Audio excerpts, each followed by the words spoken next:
Welcome to the Atlantic Fleet series. I am your host, Robert Gildon. In the early days of September 1939, the Empire of Great Britain was at the precipice of war with Germany. Although war had not yet been declared, the Crown had delivered an ultimatum to Hitler's Germany that they cease their invasion of Poland or else. The clock was ticking, and so, the Admiralty prepared for the gathering storm that would become the Battle of the Atlantic. Here we find a map of the Atlantic, from the era. The map was partitioned into zones for easy reference. Allied ports were represented by blue gantries and Axis ports by red gantries. Important cities were also noted. In the first few days after Germany's invasion of Poland, the British fleet was spread out, from the Arctic, all the way down along the African coast. Initially, the light cruiser Sheffield and the destroyer Vampire were anchored in Reykjavik, Iceland. The battlecruiser Renown, the cruiser Berwick, and the destroyer Vimy were moored at Scapa Flow, in the Faroe Islands. In home waters, the heavy cruiser Exeter, light cruisers Achilles and Ajax, as well as destroyers Valentine and Valorous were tied down in Portsmouth, England. The heavy cruiser Suffolk, the destroyers Vanessa and Vanity, and the submarine Triton patrolled the waters of the western Mediterranean. While the battleship HMS Warspite, the destroyers Vanek and Vanquisher, and the submarine Thetis patrolled the eastern Mediterranean. Lastly, the destroyers Vega and Valox were stationed in the waters off West Africa. Toward the end of the first week of September, war had been declared. The British Navy continued its effort to cover trans-American shipping. Although America still had no intent on entering the war at this point, they strongly supported their Allied partners Britain and France, and felt an Allied victory in Europe was key to stem the tide of fascism that was brewing in Western Europe. The darker shaded ships on the map represent higher traffic in those sectors. The British fleet continued to expand to cover the new route and bolster other sectors. The Admiralty realized that eventually, the Navy would begin to take losses, and that their fleet would need to grow to meet demand. As such, the LM-class destroyer, Lively, was commissioned. It had 6 4.7-inch guns, and could carry 1,000 rounds of ammunition, as well as 4 torpedoes. It sailed immediately out toward the western approaches to protect shipping there. By September 18, 1939, the submarine, Triton, had made its way north, to the East Greenland Sea. It was there that the first conflict in the war occurred between Britain and Germany, as the Triton located the light cruiser Leipzig sailing eastward toward the area of Spitsbergen. The Triton submarine was the first in its class. It was fitted with a 4-inch cannon, and carried 164-inch shells. It had a maximum cruising speed of 15.5 knots, and was most often loaded with a complement of 16 torpedoes. The Leipzig light cruiser was also first in its class. It had a main battery of 9 6-inch guns, holding 1,080 rounds in its magazine. It was also fitted with a dozen anti-aircraft guns, and carried a complement of 22 torpedoes. The Leipzig traveled at a maximum speed of 32 knots, and was capable of launching 2 light scout aircraft for reconnaissance purposes. The Triton approached the Leipzig from the southwest, as the German light cruiser sailed toward the southeast. The torpedo officer determined the firing solution, and the Triton let loose with a spread of 3 torpedoes. The Leipzig, unaware of the Triton, had just made a turning maneuver to port, inadvertently averting the strike. The Triton's first 3 torpedoes continued on, outside of the Leipzig's new course. The Triton quickly set the angle on a new spread of 3 more torpedoes, and fired them to cover a broader path. The Leipzig sailed on, oblivious to the encounter, and the Triton's torpedoes eventually ran out of fuel and sank. The whole engagement ended as quickly as it began. The Triton could not keep up with the Leipzig, and so they disengaged, and sent word back to the Admiralty of their encounter. After retreating to a safe distance, the Triton decided to track the Leipzig, heading east into the northern Cape of Norway, and then on, into the Bering Sea. By the latter half of September, small convoys were regularly setting out from Nova Scotia and the eastern United States. This additional traffic was starting to entice German U-boats, which ranged further out into the Atlantic, to catch Allied shipping off guard, and to escape shoreline surface and air detection. The first U-boat attack on an Allied convoy happened in the West North Atlantic, on the 26th of September, under overcast skies. U-39 was on patrol in the sector, and picked up a small, Allied convoy heading east. U-39 was a Type 9 submarine, the third in its class. The Type 9 had an extended range, that allowed them to reach further out into the Atlantic for targets. It had a 4-inch deck gun, with 110 shells on board. The submarine held a complement of 22 torpedoes, and traveled at a maximum speed of 18.2 knots. The convoy consisted of 3 merchant vessels, with a large freighter of the types shown here, at the front and the back of the formation, an AC-2 freighter, like this one, placed in the middle. The entire convoy was moving at a maximum speed of 17 knots, or that of the C-2 freighter. And at the front, was the destroyer escort HMS Vampire, AVW-class destroyer, the third in its class. These destroyers were loaded out with 4 5-inch cannons, with 1,000 shells on hand, and had the capacity to fire a total of 6 torpedoes.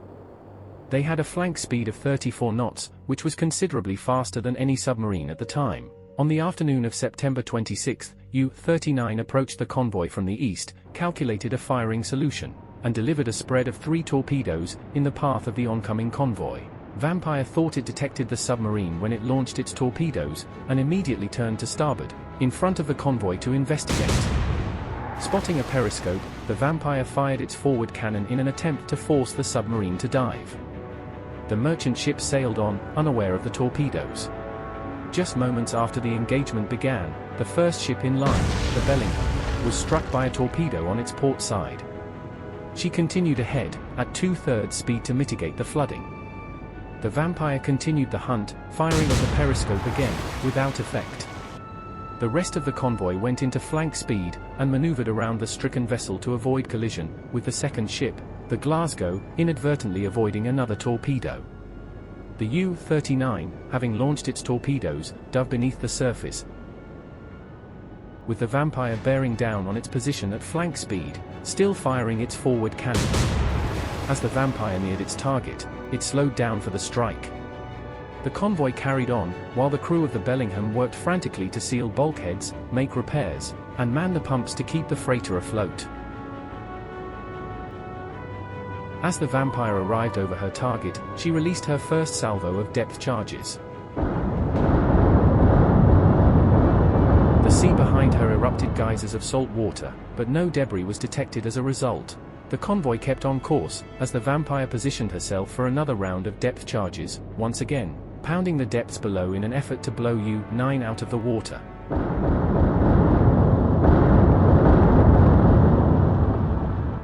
Once again, the U-boat evaded, turning under the convoy for cover, and diving deeper. The Vampire began a hard turn to port, in order to circle around, and get another attack, before the submarine can escape into the deep. The convoy continued on its course, making minor adjustments from time to time, and eventually relegating its speed to a reasonable forward momentum. All of this in an effort to keep the Bellingham in the formation. The crew of the Bellingham took stock of the situation. They realized they had lost 3 men in the explosion and immediate aftermath, and that 4 more were injured, but the rest of the crew kept working, and eventually shored up the damaged compartments, and kept the ship sailing on course. The Vampire subsequently turned into the convoy to chase down the U-boat, and the captain of the Glasgow, now overtaking the Bellingham, changed its course and speed accordingly to get out of the destroyer's way. The Bellingham also slowed, to avert collision. As the Vampire passed in front of the Bellingham, it released another round of depth charges, erupting the sea once more.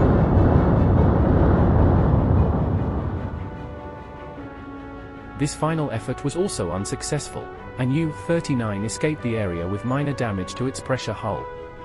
The conflict now over, the match having resulted in a draw, both sides continued on their respective way, administering repair and first aid once at a safe distance. The first direct firing conflict of the Battle of the Atlantic had ended in a stalemate. There wouldn't be much of a gap between the first and second encounters though.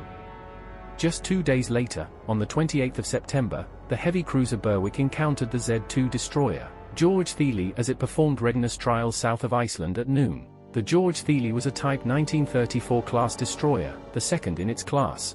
It had 5.5-inch guns, an 8x21-inch TT secondary battery. The vessel held 600 5-inch shells, 8 torpedoes, and traveled at a maximum speed of 36 knots.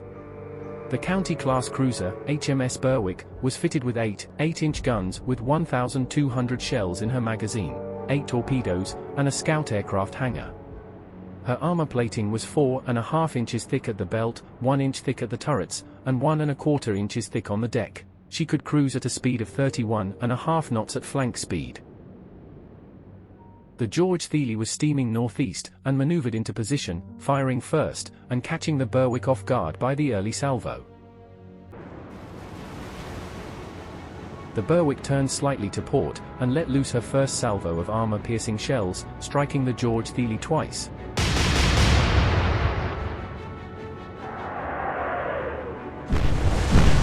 One of the rounds penetrating the captain's cabin just aft of the bridge. The George Thiele continued her turn and returned fire from her forward cannon, striking the Berwick with one of her rounds near her hangar. The British cruiser continued forward, switching to high-explosive shells, and firing another salvo that missed the German destroyer aft on the port side.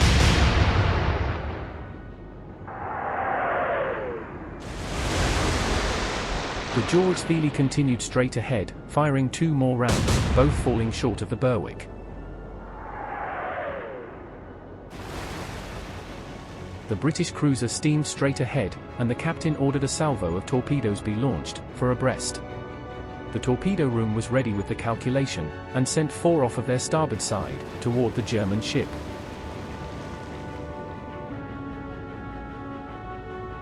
The George Thiele, unaware of the torpedoes, answered with 2 more shots, this time overshooting the British cruiser.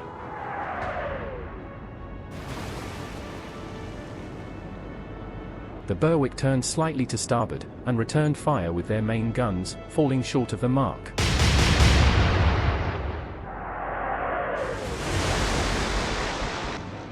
The George Thiele turned to port, and let loose a broadside from her starboard flank, again missing the mark.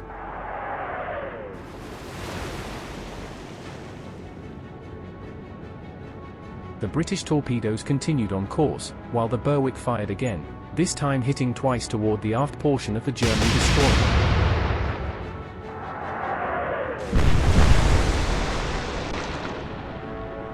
The German captain realized at this point that he was not going to win the engagement, and so turned hard to his port,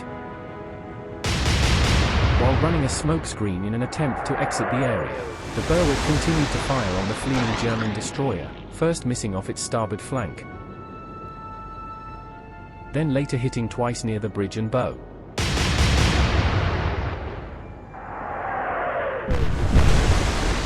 The German ship was on fire, and quickly taking on water. Her engineers attempted to fight the fires, but could not seem to put them all out.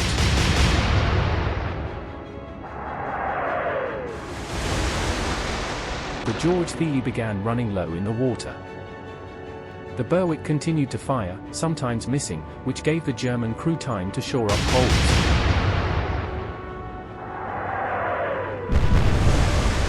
Other times hitting, one shell penetrating behind the boiler, erupting in flames.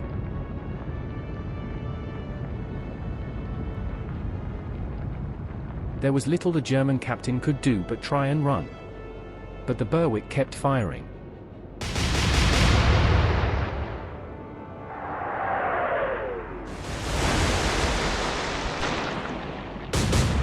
Finally, the Germans repaired their damaged rear turret, and fired back at the Berwick, its shells falling just short.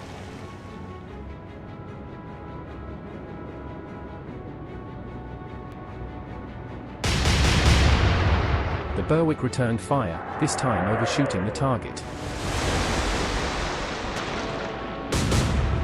The German ship turned to port, and fired again, but its shells still fell short of the British ship on the horizon. The Berwick continued to fire, still overshooting the destroyer, likely because of the quick change in speed.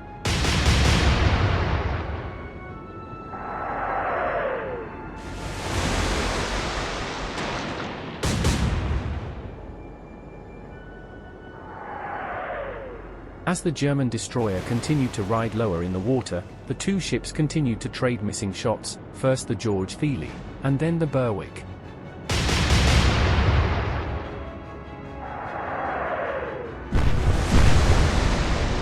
Finally, the Berwick sent a salvo that struck the George Thiele 2 more times, rekindling the fires aboard, and rendering the ship immobile.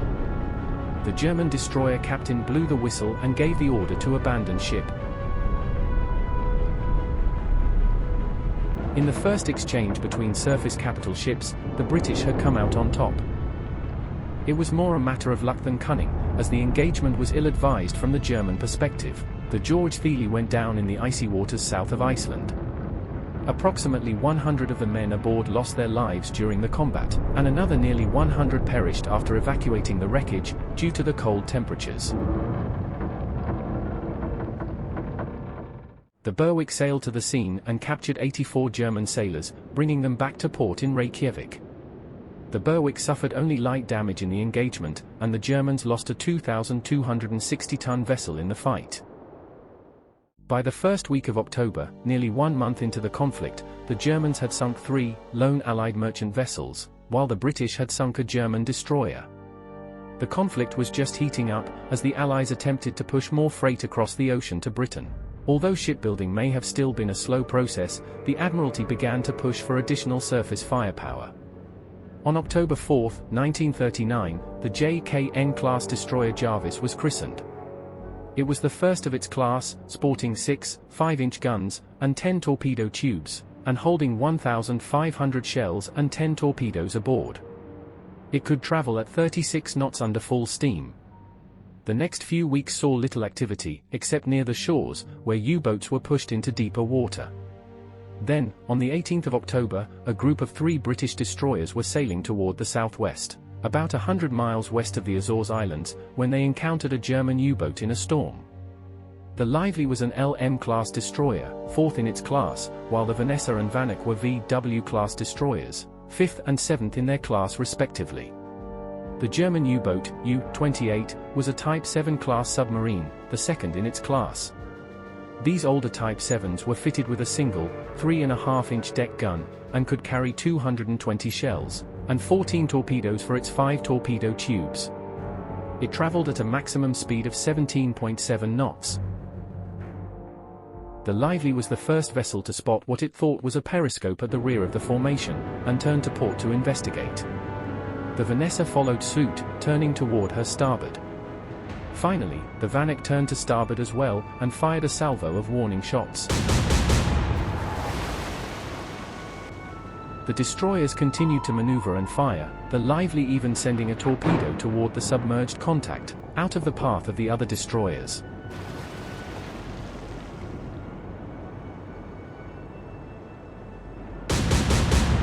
The destroyers fired occasionally, attempting to drive the submarine under.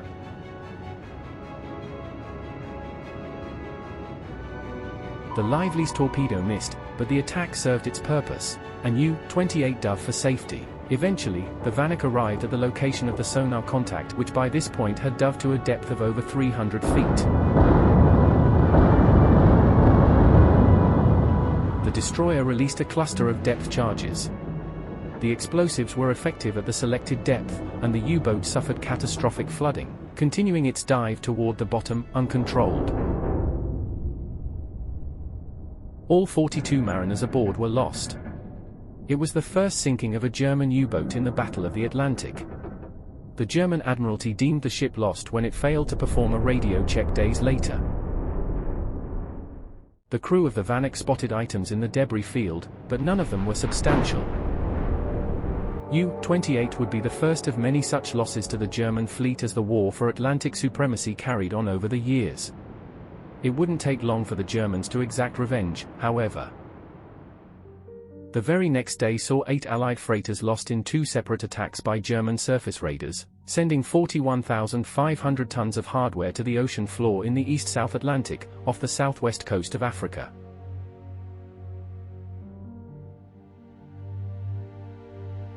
Then, only 1 day later, an additional 10 merchant vessels were sunk in 2 more attacks by German warships in the Labrador Sea. This highlighted the British Admiralty's negligence in reordering their entire fleet to cover the most traveled convoy routes, leaving other seaways open for attack. Before the month was over, the Germans would deliver another, crippling blow to the British ego in the First Battle of the Irminger Sea, in the middle of the ocean, on October 25. The HMS Ajax was a Leander-class light cruiser, the fourth in her class. Her main battery consisted of 8 6-inch guns, for which she held 1,600 shells in her magazine. She was also fitted with 8 torpedo tubes, and carried 8 torpedoes on hand for use in close quarters. Her hull was 3 inches thick at the belt, her turrets 1 inch thick, and she had 1¼ inch thick steel plating on her deck. The Ajax also had a catapult for a light scout aircraft to use for reconnaissance, and the ship could cut through the water at 32½ knots. The Admiral she was a Deutschland-class heavy cruiser with a main battery of 6 11-inch guns, and a secondary battery of 8 6-inch cannon. She also held 16 torpedoes for her 8 tubes, and carried 1,200 shells on hand. Her belt was 5½ inches thick, as were her turrets, and her deck was an impressive 2½ inches thick. She could deploy 2 scout aircraft and had a maximum speed of 28 knots. With the sun behind her targets, the Admiral she maneuvered into position first, and fired the first salvo of the engagement.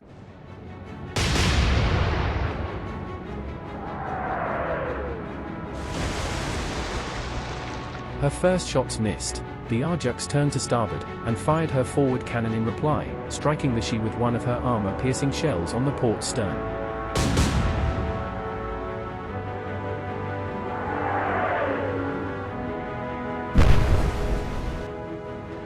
The Jarvis turned to port, firing her first salvo, falling well short of the target.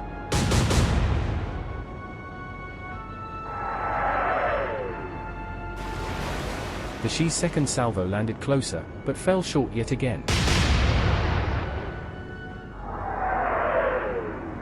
next few salvos from each side missed, until eventually the Admiral sheer let loose, and struck the Ajax near the bridge, and the aircraft hangar, starting a fire behind her number 3 turret.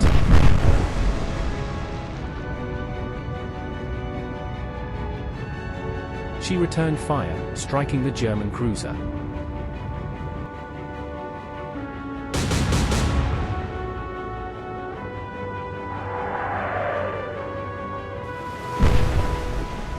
The Jarvis, closest to the enemy, turned to a position where she could send out 3 torpedoes, launching them toward the Admiral She.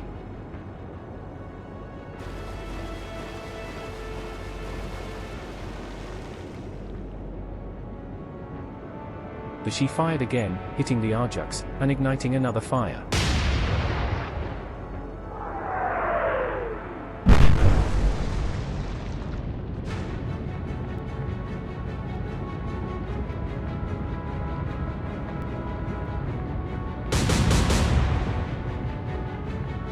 As the Ajax fired on the enemy, without much luck, the Jarvis readied and fired 4 more torpedoes, attempting to box the Admiral She in, keeping her from getting closer.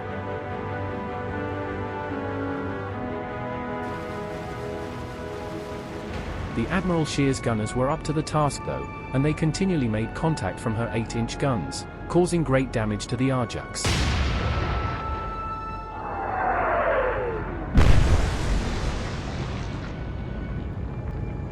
The gunners on the Ajax were also accurate, scoring hits. But their smaller guns didn't cause as much damage to the heavily armored German cruiser.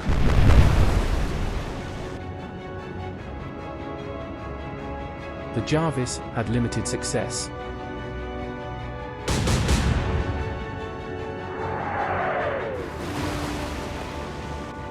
Then came the killing blow.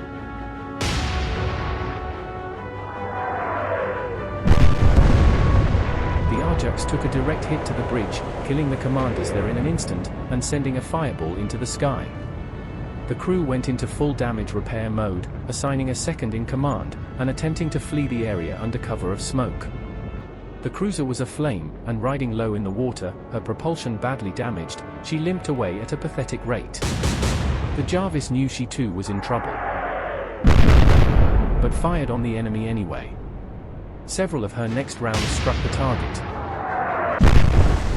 Admiralty, now with only one target, focused on the nearby destroyer. Her 8-inch guns hitting home, causing significant flooding on the smaller vessel. The Jarvis was lucky, as one of her torpedoes struck the mighty German ship, giving the German crew something else to deal with while the Ajax attempted escape. The Jarvis fired one more salvo, striking the She, which did not fire back.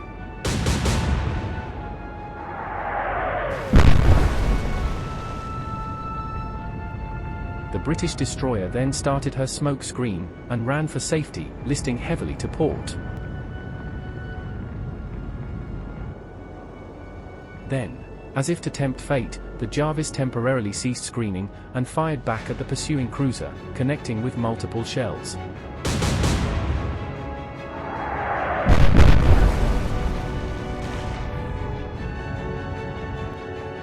The She continued unabated. The Ajax, inspired by the display, and noticing the lack of German response, dropped her screen, and fired another salvo.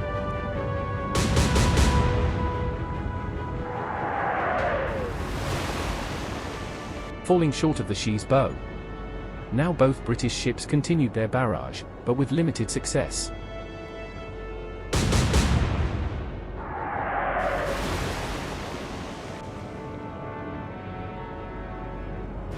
The She, undergoing repairs to her turrets, turned to starboard, releasing multiple torpedoes. Just then, an explosion tore through the rear fuel bunker of the Ajax.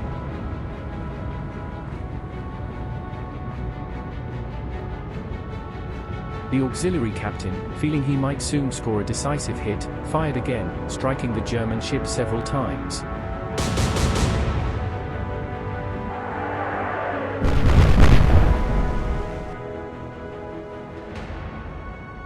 The crew of the Jarvis adopted the same strategy.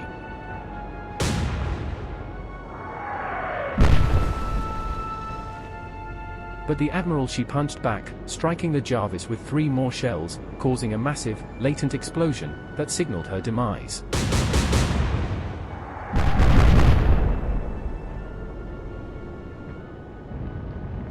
As the Ajax continued firing, the Jarvis began to slip beneath the waves.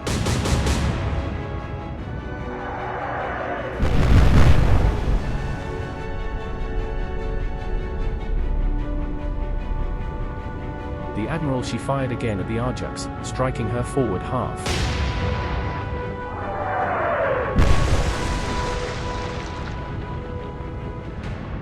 Once again, the British ship laid smoke and attempted to flee.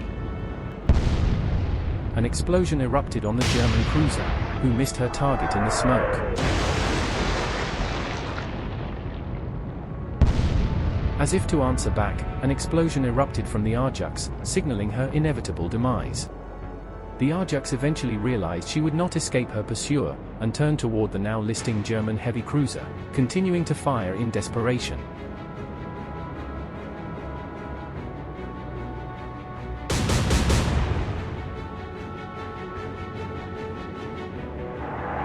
Her shells struck, igniting a fire on her enemy's deck.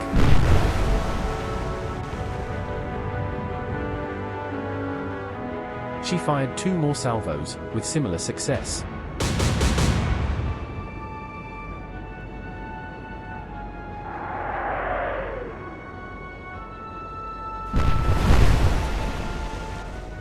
The German cruiser absorbed them, continuing on, before firing back, missing the Ajax.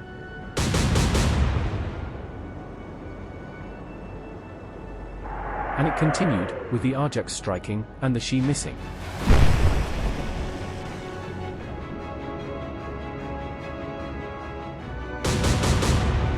But the British guns were relatively small.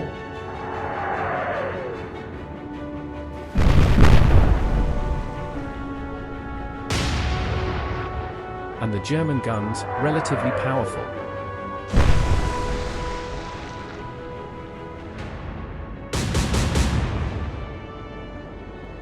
It was this mismatch that was the deciding factor.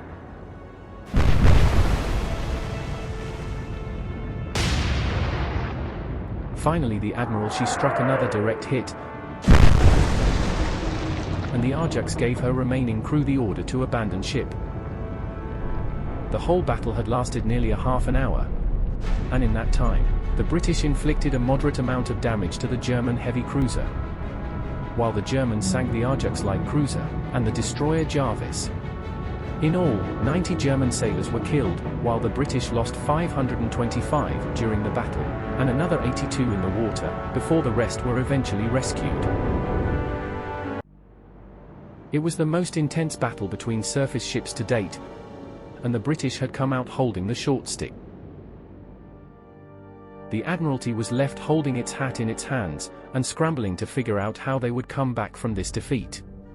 The next couple of months would prove pivotal, as the Allies tried to remain atop the tonnage war, and ending out the year on a positive note. By the end of October 1939, the British fleet was stretched thin, diverting all available resources to protect the main routes between America and Britain. But the German capital ships were beginning to chip away at the edges, sinking merchants in less protected routes, now picking fights in choice encounters. And worst of all, they were beginning to have success.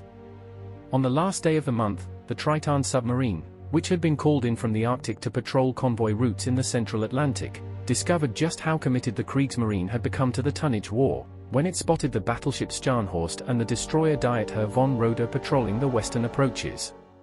It took the opportunity to fire 4 torpedoes at the Germans, 3 at the battleship, and 1 at the destroyer. The Triton was concerned about being discovered by the enemy in such good weather, as they sailed almost directly overhead, and so didn't put up their periscope until the vessels had passed. It was not a solution likely to result in a strike, but the Triton thought it best anyway.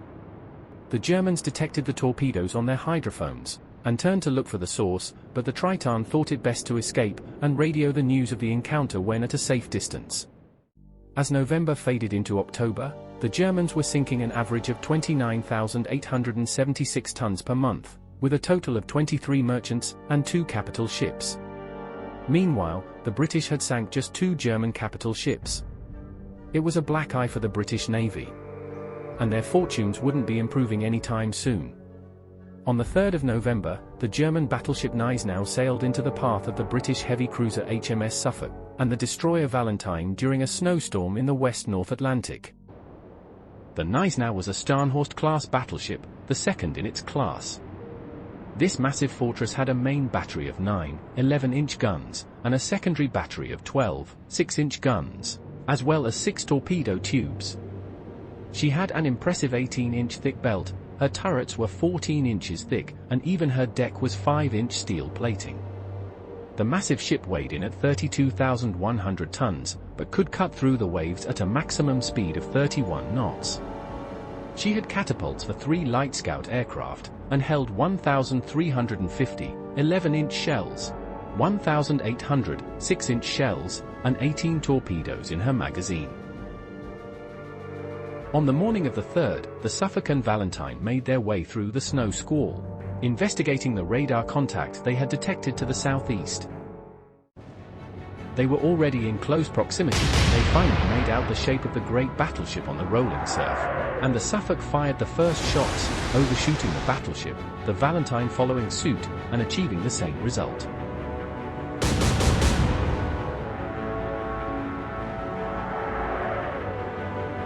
But the Gneisenau was up to the task, striking the British cruiser with a couple of rounds.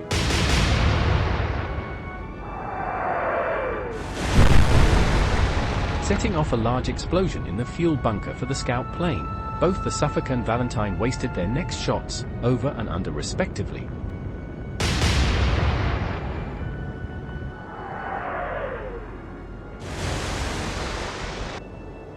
Both crews battling the conditions, as well as their nerves in facing off against the German giant.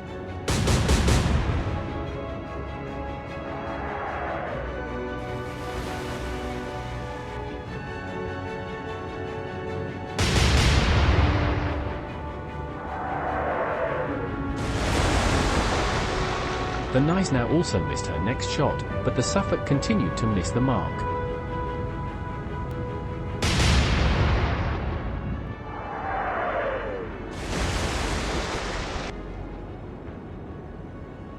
The Valentine decided to answer with a salvo of 6 torpedoes, hoping to close off the battleship's route. but the Germans' next salvo struck the rear magazine, setting off a very large explosion.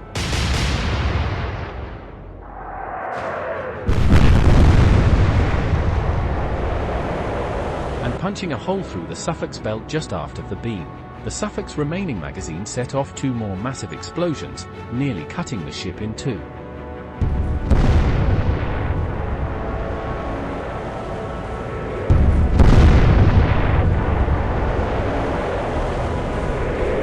And in a relatively short time, the great ship slipped beneath the waves, stern first.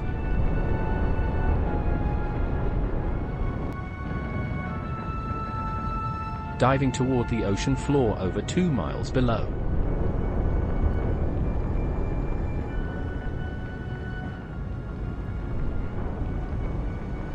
In the calamity, 605 of her 695 sailors were lost by the time the ship sank, and 90 sailors found their way into the icy Atlantic, with most of them succumbing to hypothermia.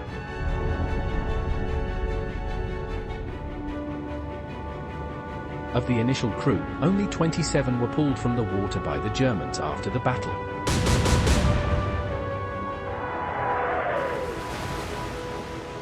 The Valentine immediately started a smoke screen and attempted to flee the area, under continual probing fire by the Gneisenau. Eventually, the damaged Valentine slipped over the horizon. At the end of the day, the Suffolk was lost, putting the British fleet at a continuing disadvantage. Just 3 nights later, the British would find themselves outmatched again. After sunset, on patrol in the East Sargasso Sea, the destroyer HMS Vega investigated a contact on its radar. It was the German light cruiser Leipzig, also on patrol, and looking for merchant ships along the convoy route to Africa. The battle began when the British destroyer fired a star shell to illuminate her target, and the German cruiser fired into the darkness at the intruder.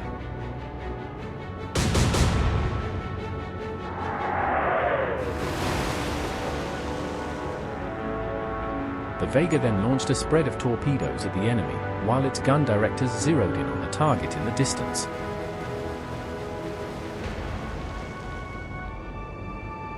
The Germans fired into the darkness again, this time striking the Vega above her bridge, knocking out her long-range radar capabilities. The Vega then fired back, striking the Leipzig's main funnel and disabling a port-side lifeboat. The Leipzig fired a star shell in return, illuminating the British destroyer, which set up a smoke screen, in an attempt to cloak her movements. The Leipzig fired multiple torpedoes of her own, now making the waters between the 2 combatants rife with high explosives as torpedoes from both vessels passed each other in opposite directions. The Vega ceased her smoke screen and fired her aft gun at the enemy at her rear, overshooting the target. The Germans answered, striking the Vega near her rear turret, just prior to receiving a British torpedo to her port beam, flooding her engine room.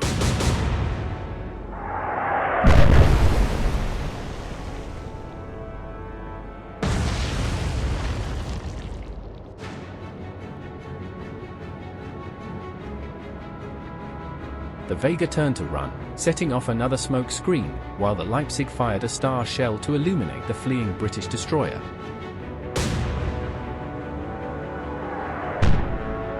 The chase continued, the German cruiser occasionally striking the destroyer with a lucky shell.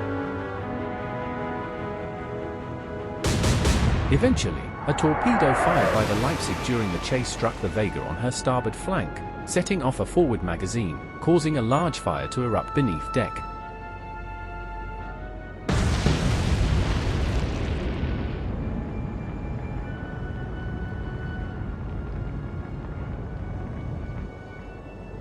The Leipzig fired additional torpedoes.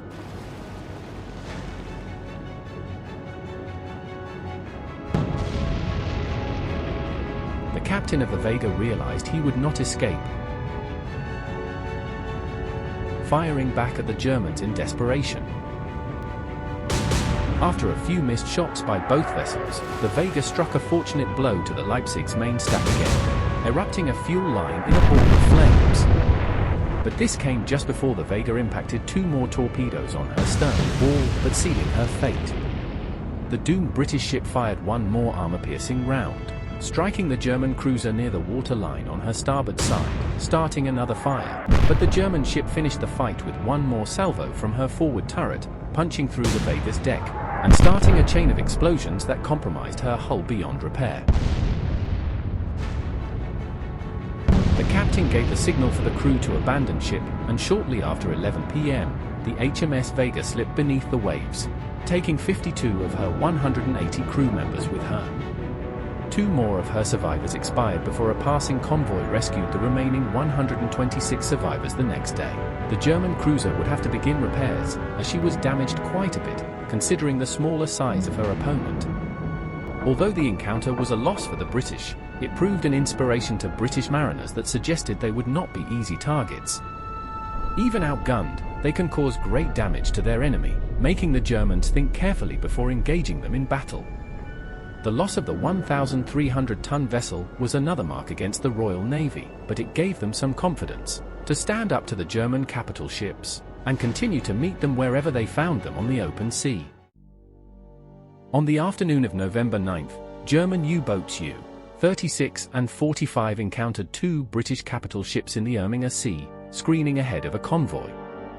The Germans had set an ambush and were laying in wait to try and take down the British heavy cruiser. The Exeter was a York-class heavy cruiser, the second in her class. She was outfitted with 6 8-inch guns and as many torpedo tubes. Her belt consisted of 3-inch steel plating, her turrets fashioned of 1-inch plating, and her deck was 1 1/4 inches thick steel for her protection. She weighed in at 10,350 tons fully laden, and cruised at a maximum speed of 32.25 knots under full steam. She had a light scout aircraft for reconnaissance, and her magazine held 900 8-inch shells and 6 torpedoes. The engagement began with both U-boats firing on the Exeter in the lead of the formation, and from opposite flanks of the column.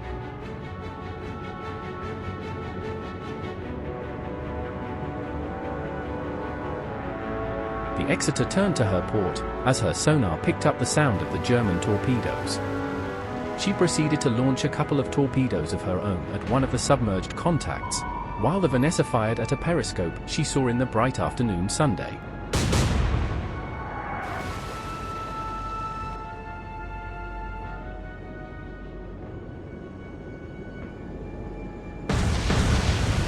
The Exeter was struck by 2 torpedoes to her starboard beam, as her own torpedoes barely missed the German U-boat toward her port side.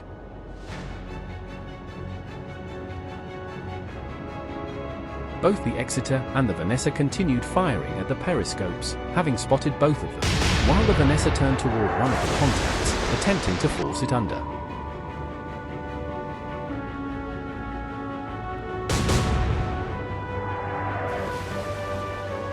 Both U-boats continued the hunt, firing another salvo of torpedoes each, both at the cruiser and the destroyer, attempting to overwhelm them with ordnance.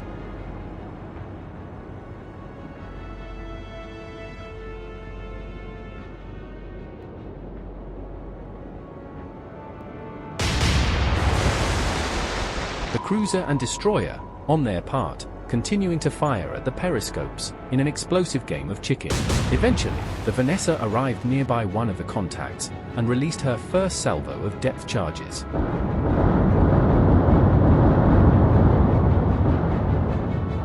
The attack was unsuccessful. The Exeter continued to evade torpedoes, while the Vanessa made her way around again for another depth charge attack.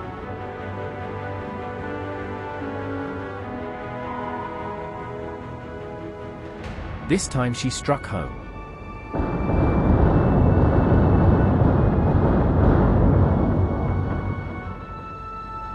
Critically damaging U-36, which never surfaced again, leaving an oil slick and debris in her place.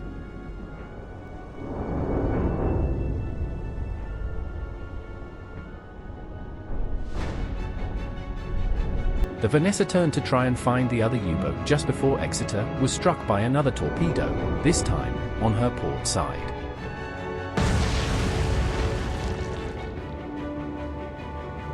Both British ships were scrambling, the Vanessa to find the target, and the Exeter to escape it, all while U-45 continued firing torpedoes at the stricken British cruiser.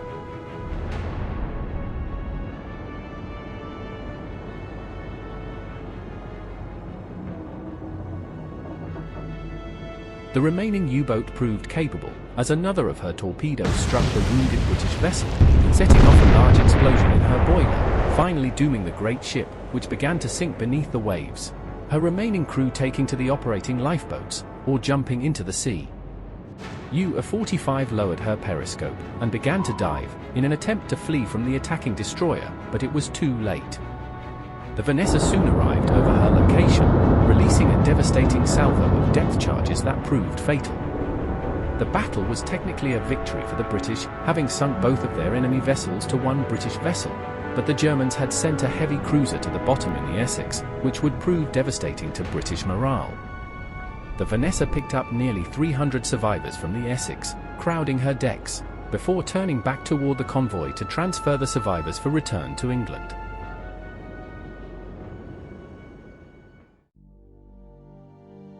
By the beginning of the second week of November, the Germans had sunk 5 British capital ships and 23 merchant vessels, while the Brits had only sunk 4 German capital ships.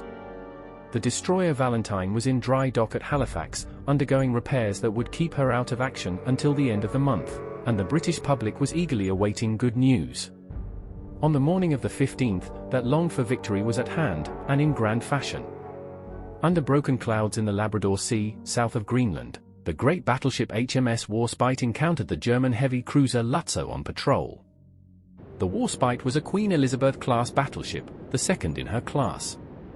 She bore an impressive 8 15-inch guns in her main battery, and 20 5-inch guns in her secondary battery. She had incredibly thick 13-inch steel plating around her belt and turrets, and an impressive 3.5-inch thick steel plating on her deck. She carried 960 15-inch shells and 8,000 5-inch rounds in her magazine. She weighed in at 32,000 tons fully loaded, but could travel at 24 knots under full power. She also had catapults for reconnaissance aircraft. The Warspite fired her mighty guns first,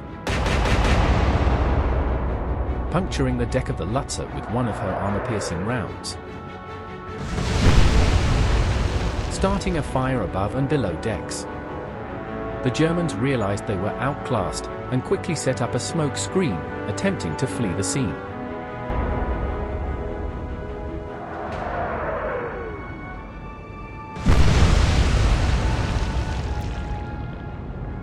The Warspite continued firing into the smoke, and was successful, hitting the cruiser for 3 consecutive hits.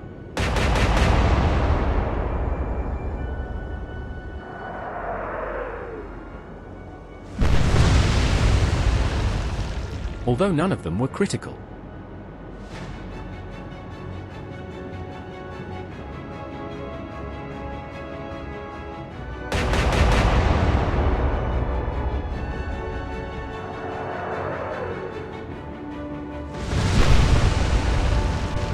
After the third struck, the Lutzow realized she was too close to the battleship to escape, and decided to return fire. But her gunners were less accurate, missing the Warspite on her first 2 salvos, before striking on her third.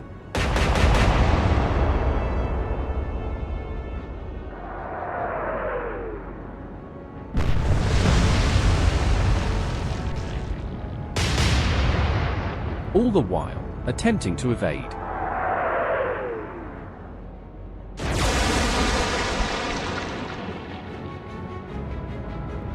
But the crew of the Warspite was dialed in,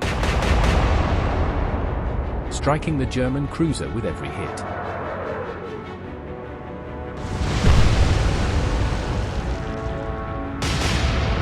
Eventually, the Germans landed a shell that started a fire, but the British quickly extinguished it, continuing to pummel the Lutzow.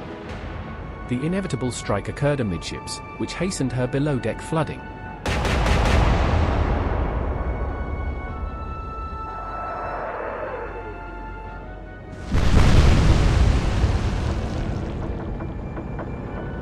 And the great German cruiser slipped agonizingly beneath the cold Atlantic surface.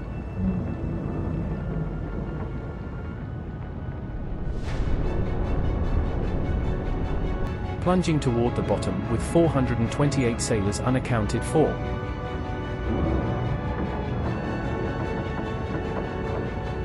The rest were picked up by the British battleship before leaving the area, with medium damage of her own.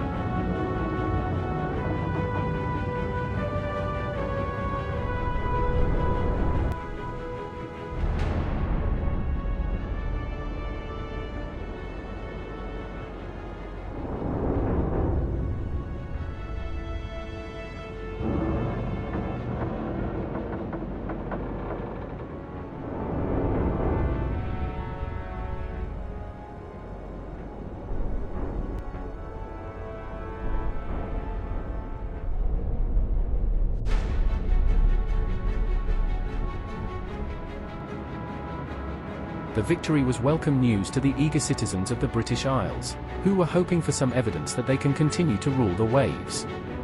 And the Brits did not have to wait long for more good news.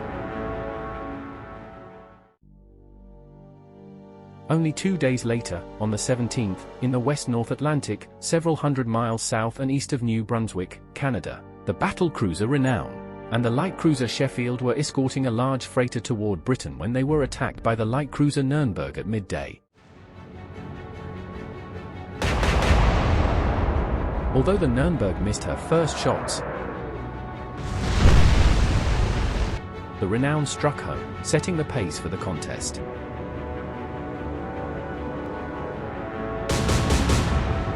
The Sheffield, not to be outdone, struck on one of her shots as well,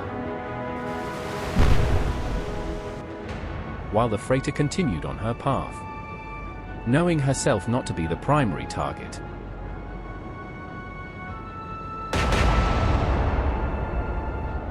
The German ship continued to miss, while the British ships struck home with their salvos.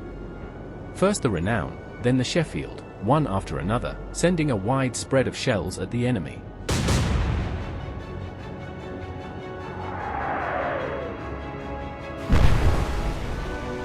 With one or more making impact on almost every throw.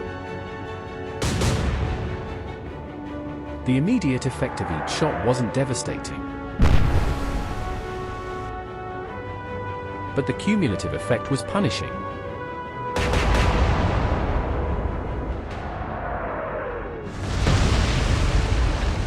Finally, the Nuremberg turned to starboard and released a few torpedoes toward the encroaching British ships, in a desperate effort to buy some space.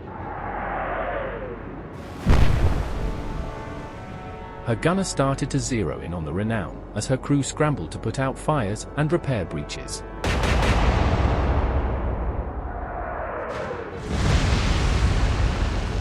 But the Renown's massive guns did incredible damage, while the Sheffield decided to loose a spread of torpedoes of her own.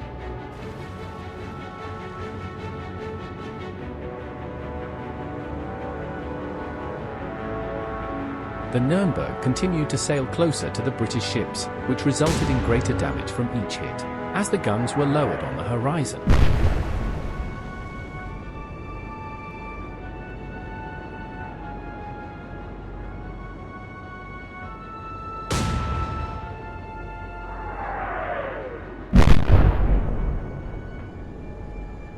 After the Sheffield hit with several shots from one of her salvos, causing much damage, the German gunners were shaken, and their accuracy began to suffer again.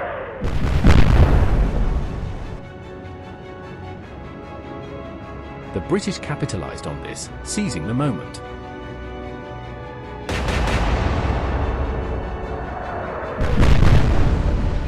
The next salvo from the Renown's grey gun struck several locations, setting off a large fireball.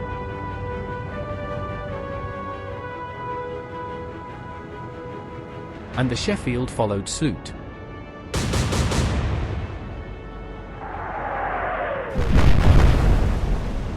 the Nürnberg turned hard to port, setting off another smoke screen, while the Sheffield's torpedoes sailed past her starboard stern.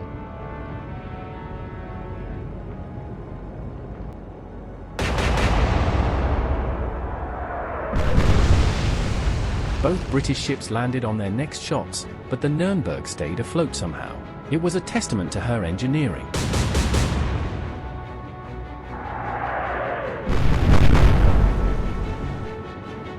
But the final stroke came from the main battery of the Renown, as several large shells penetrated her superstructure.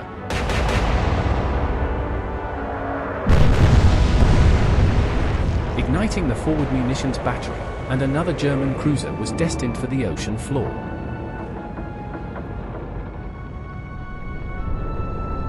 The ship began to sink quickly at the bow, but thankfully, much of her crew made it into the water, having anticipated the outcome.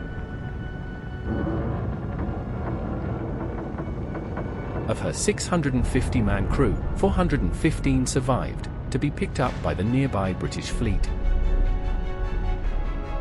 Before the proud ship made her final plunge, the Renown was only slightly damaged, and would need to head to port for repairs. The Germans lost another 8,900-ton ship, and fortune seemed to be taking a turn for the Allies, at least, for the time being. That same week, U-31 and U-40 caught the British destroyer, Vanity, by surprise in the center of the North Atlantic Ocean during the storm at noon on the 9th. The German U-boats caught the British destroyer by surprise, both launching a salvo of torpedoes before the Vanity was aware of their presence.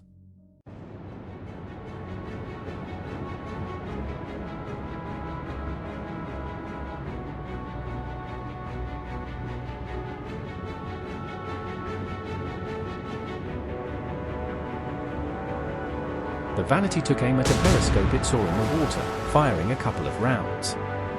But both missed. The same could not be said of the German torpedoes though, and two struck the Vanity, causing massive flooding. The captain gave the order to abandon ship, and the entire contest was over in under 5 minutes. Most of the British mariners made it into the water, except for those killed or trapped in the initial explosion.